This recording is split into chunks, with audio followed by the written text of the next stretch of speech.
Le saint du jour. Bonjour à tous et bienvenue sur Magnificat TV. Aujourd'hui, lundi 11 novembre 2024, la Très Sainte Église catholique fait mémoire de Saint Martin de Tours. Alors aujourd'hui, nous allons aller à la rencontre de Saint Martin de Tours, cet évêque français. Saint Martin de Tours, qui est-il? Saint Martin de Tours est né au IVe siècle, plus précisément à l'an 316. Il mourut à l'an 397. Sa vie est une vie assez ordinaire dans son enfance et parvenu à l'âge adulte, il intégra l'armée, il fut un vaillant soldat et pendant l'une de ses missions régaliennes, il rencontra un mendiant sur la route qui agonisait sous le poids du froid et fut saisi de compassion à la vue de ce mendiant. Il décida de partager son manteau en deux parts. Il donna une part de son manteau au mendiant et resta avec une autre part. Et c'est là même où commence la vie exceptionnelle et spirituelle de Saint Martin de Tours. La nuit de cette rencontre avec le mendiant, il fit une vision.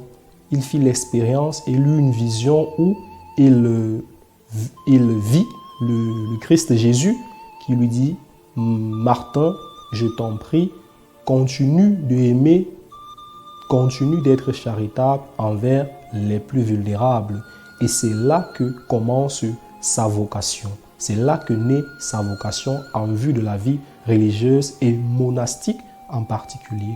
Il quitta l'armée et entra dans la vie religieuse. Il devint moine et bien qu'étant moine, il pria beaucoup. Et au vu de ses nombreuses prières, au vu de la vie exceptionnelle qu'il menait, il fut nommé évêque de Tours en France. Pendant son épiscopat, Martin de Tours lutta beaucoup contre le paganisme avec l'aide de son ami et compagnon d'antan, Saint Hilaire de Poitiers. Sa spiritualité repose sur trois concepts fondamentaux. Premier concept fondamental de sa spiritualité, la charité envers les pauvres. Deuxième concept, l'humilité. Et troisième concept, la simplicité. Voilà ce qui caractérise la spiritualité fondamentalement parlant de l'évêque Saint Martin de Tours dont nous faisons mémoire aujourd'hui. Son œuvre est colossale.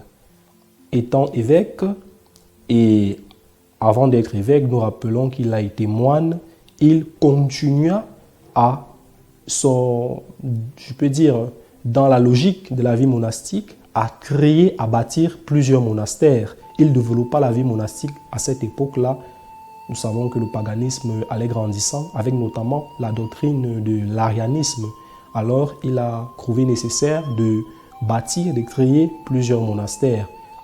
Nous notons aussi que les lépreux, les mendiants de l'époque, il les chérissait beaucoup à travers des guérisons parfois miraculeuses où l'histoire de sa vie, nous soulevons qu'il eut à ressusciter plusieurs malades, plusieurs personnes qui perdaient la vie et seulement par sa prière et l'imposition de ses mains, il les guérissait de la lèpre et ces personnes revenaient à la vie.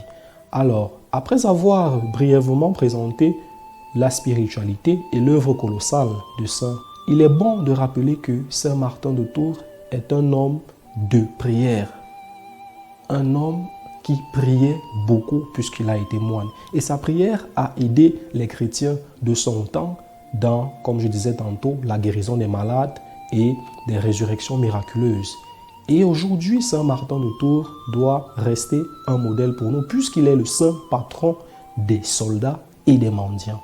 L'Église catholique, notre mère, nous donne alors cette figure aujourd'hui, faire mémoire de Saint Martin de Tours, en vue de penser à nos soldats, en vue de penser à ces mendiants dans la rue et surtout de faire sortir de nos cœurs, de bannir de nos cœurs l'indifférence, de bannir de nos cœurs le fait de ne pas partager avec les plus vulnérables, d'être davantage charitable, humble avec les tout petits et surtout vivre dans la simplicité comme Saint Martin de Tours. Action de grâce au Seigneur aujourd'hui pour ce saint, pour cet évêque dont nous faisons mémoire, qui est aussi l'un des nombreux patrons de la France. L'Europe en général et la France en particulier font mémoire, célèbrent et prient avec nous par l'intercession de Saint Martin de Tours. Nous rendons grâce à Dieu et nous vous disons au prochain numéro, s'il plaît à Dieu.